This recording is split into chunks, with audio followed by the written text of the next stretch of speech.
할렐루야. 그리스도 안에서 참 부유함을 누리시는 축복의 날 되시기를 바랍니다. 오늘 말씀은 마가복음 12장 26절 27절입니다.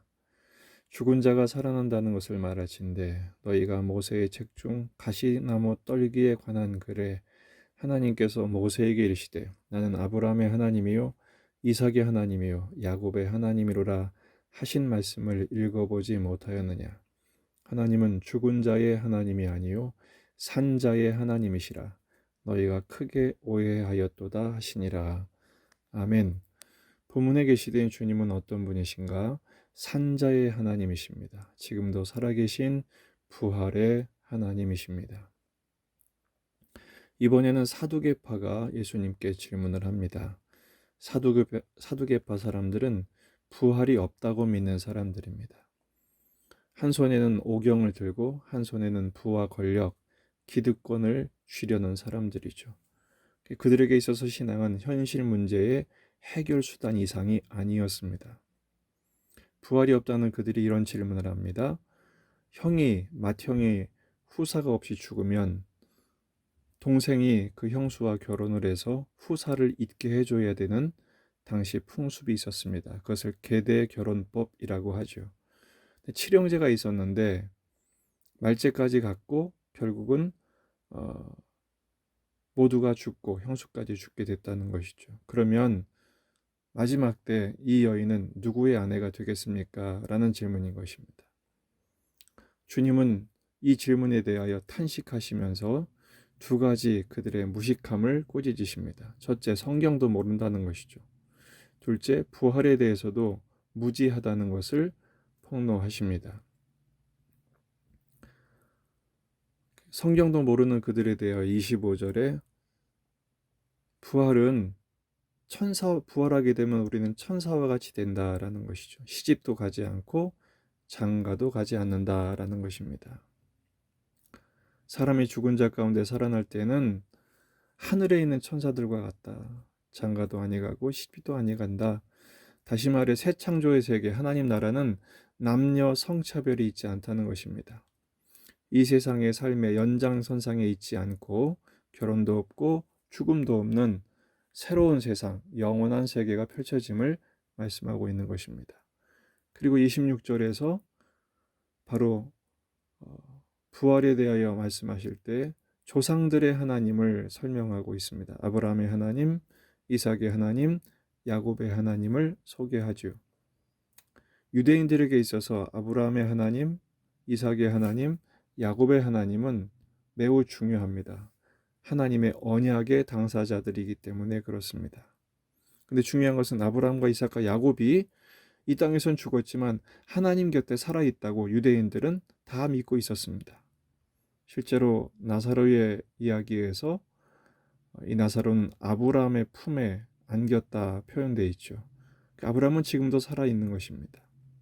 다시 말해 예수님은 이 조상들과 언약하신 그들의 살아있음에 대한 성취로서 부활의 약속을 지금 십자가를 통해서 완성하실 것을 말씀하고 있는 것입니다. 사두개인들은 부활을 믿지 않는다는 것이 결국 그들이 믿는 조상들의 언약도 믿지 않고 계시도 믿지 않는 이중성을 드러내고 있는 것이죠. 지금 예수님은 십자가를 지러 가시는 중입니다.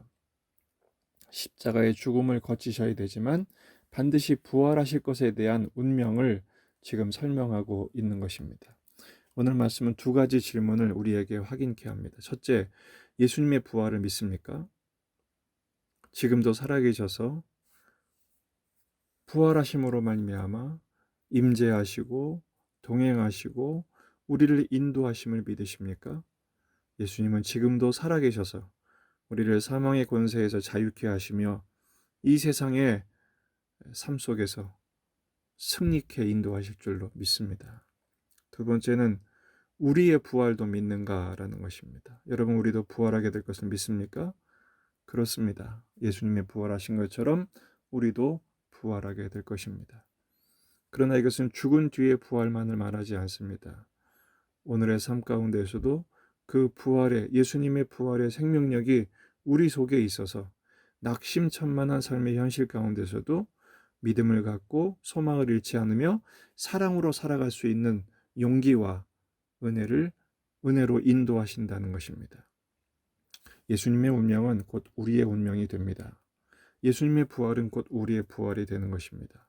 에베소서 2장 3절에서 7절, 전에는 우리도 다 그 가운데서 우리 육체의 욕심을 따라 지내며 육체와 마음에 원하는 것을 하여 다른 이들과 같이 본질상 진노의 자녀이었더니 긍휼이 풍성하신 하나님이 우리를 사랑하신 그 큰 사랑을 인하여 허물과 죄로 죽은 우리를 그리스도와 함께 살리셨고, 우리가 구원받은 것이죠. 6절, 또 함께 일으키사, 부활입니다. 주님과 함께 부활을 하는 거죠. 또 그리스도 안에서 함께 하늘에 앉히시니 우리를 구원하시고 우리를 부활케 하시고 우리를 하늘로 승천케 하시겠다는 약속의 말씀입니다. 이 모든 시제는 과거형입니다. 아직 일어나지 않은 사실이지만 하나님의 의지가 너무 분명하기 때문에 과거로 처리한 것이죠. 반드시 이렇게 하시겠다는 하나님의 뜻입니다.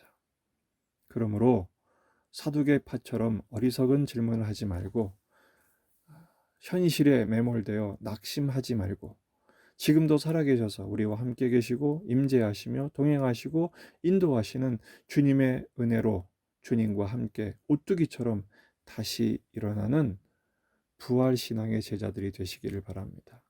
뿐만 아니라 장차 우리가 부활에 참여하게 될 것을 소망하시기를 바랍니다. 추석 연휴 가운데 이 말씀에 근거하여 참된 안식과 또 소망을 누리시기를 바라고, 오늘 저녁 금요 기도회는 온라인과 오프라인 병행해서 진행이 됩니다. 함께 기도에 참여하시고 이번 주일도 온라인과 오프라인 병행해서 예배를 드리게 됩니다. 부활하신 주님을 경배하는 예배자로 그 주님을 전격적으로 만나는 주일이 되기 위해서 기대하시며 준비하는 복된 날이 되시기를 주의 이름으로 축복합니다.